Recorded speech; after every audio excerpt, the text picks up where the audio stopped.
सबसे पहले मैं जानना चाहूंगा कि आपकी शुरुआत कैसे हुई, यहाँ पे शुरुआत कैसे हुई आप?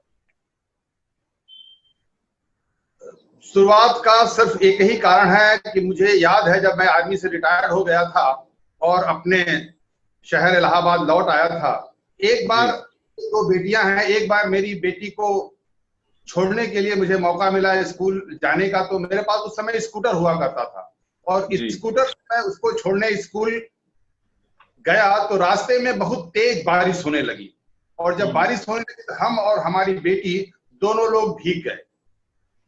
तो बेटी छोटी थी, उसको क्या पता, तो उसने कहा पापा आप भी कार ले लो, क्योंकि मेरे जितने फ्रेंड्स हैं उनके सबके पापा लोग अपनी अपनी कार से छोड़ने आते हैं। तो मुझे उस समय बहुत दिल में चुभन हुई, धक्का लगा और महसूस हुआ मैं कैसा पिता हूं कि अपनी बेटी को कार नहीं दे पा रहा हूं। तो मैंने उसी समय एक सपना बनाया कि मुझे कार लेनी है, चाहे इसके लिए मुझे कुछ भी करना पड़े। सबसे बड़ी बात है मेरी बेटी की जो डिमांड थी उसने मुझको प्रेरित किया कि मुझे कुछ ऐसा करना है जिसके सपनों को पूरा कर पाऊं। उसका सबसे बड़ा कारण यह है कि मैं रिटायर होकर के आया था तो पेंशन मिल रही थी, वहां से आने के बाद मैंने सीमेंट की एजेंसी डाली थी, सीमेंट की एक दुकान थी, वहां पर दोनों को मिलाकर इतना पैसा आ जाता था कि जीवन यापन ठीक से चल रहा था। लेकिन सिर्फ इतना ही था कि अपने जरूरत पूरी कर पा रहा था, सपने पूरे करने की कोई बात ही नहीं थी। और सपना जो बेटी ने जगाया था उस सपने को देखकर मुझे लगा कि मुझे कुछ करना चाहिए। तो मेंटली मैं डिसीजन ले चुका था कि मुझे कुछ करना है। जब मेंटली तो मैंने डिसीजन ले लिया था, लेकिन फिजिकली जब काम करने की बात आई तो मुझे लगा कि मीटिंग में जाना पड़ेगा, लोगों को बताना पड़ेगा, नए नए लोगों से मिलना पड़ेगा। तो फिजिकली मुझे कैटलॉग लेके जाना पड़ेगा, प्रोडक्ट लेके जाना पड़ेगा, लोगों से मिलना पड़ेगा। सबसे बड़ी चीज थी कि मेरे पास समय की चैलेंज है, क्योंकि मैं दुकान में बैठता था, मैं बहुत बिजी हूं।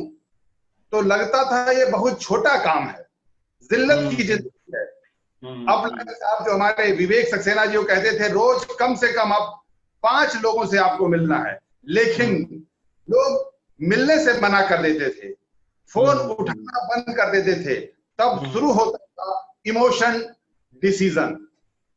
अपने आप को यह बिजनेस ऐसा लगता था कि इमोशन ब्रेक डाउन हो जाएगा मेरा, साहस नहीं होता था कि आगे बढ़ने का। बहुत लोगों को जो होते हैं वो सेकंड स्टेज में टूट जाते हैं, यानी जब वो आते हैं फिजिकली काम करने के तभी टूट जाते हैं, और मैं भी टूटने लगा था। यानी फिजिकल वर्क करने में बहुत सारे चैलेंज आते हैं, मेरे साथ हुआ और लगता है बहुत सारे लोगों के साथ भी यही होता था कि सेकंड स्टेज आते आते लोग टूट जाते हैं। अब आप 10 लोगों के दरवाजों पर जाते हैं जी, तो दरवाजा बंद कर देते हैं या मना कर देते हैं, सबसे बड़ी बात है मना कर देते हैं, तो हमें इमोशन अत्याचार सहना पड़ता है। तब लगता है कि जैसे हमारे साथ एक ऐसा अत्याचार हो रहा है जिसको हम लोग बर्दाश्त नहीं कर पा रहे हैं। और ऐसा महसूस होता था कि जैसे लोग सड़क में 15 रुपए की सेविंग रेजर बेचने वाला जो करता वैसा अपने ऊपर एहसास होता था। कुछ खास लोग तो दरवाजा खोल भी देते थे, अंदर बुलाकर बैठा भी लेते थे, चाय पानी पिलाने के बाद भी कहते थे अरे बाबूजी, भाई साहब, मिस्टर उत्तम जी, यही काम बचा है। मेंटली डिसीजन लेने के बाद, फिजिकली और इमोशनल अत्याचार सहने के बाद जो टिका रहता है वही यहां पहुंचता है। और मेरा इमोशन मेरी बेटी की डिमांड थी और उस पूरा करने के लिए मैंने ये काम शुरू किया था। मतलब क्योंकि अक्सर लगता है कि जैसे आपने कहा कि ये छोटा काम लगता है, या वो उनको लगता है कि घर घर जाके मुझे सामान बेचना है, ऐसा उस समय तो वैसे ही महसूस होता था लोगों को।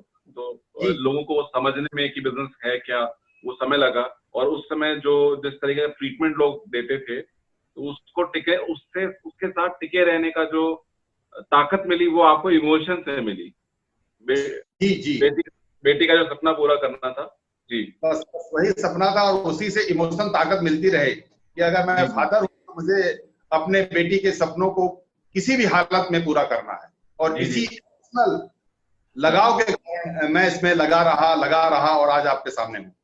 जी सर, एक बात बताएं, जैसे आपने बताया कि उस समय लोगों का रिएक्शन बहुत अच्छा नहीं होता था और खुद अब लोग इतना इसको इस तरीके से बोलते थे कि क्या उत्तम साहब बस यही एक काम बचा आपके लिए या और कुछ नहीं था, ये तो ऐसा काम है जो कि जैसे बस में कुछ बेच रहे हो वैसा।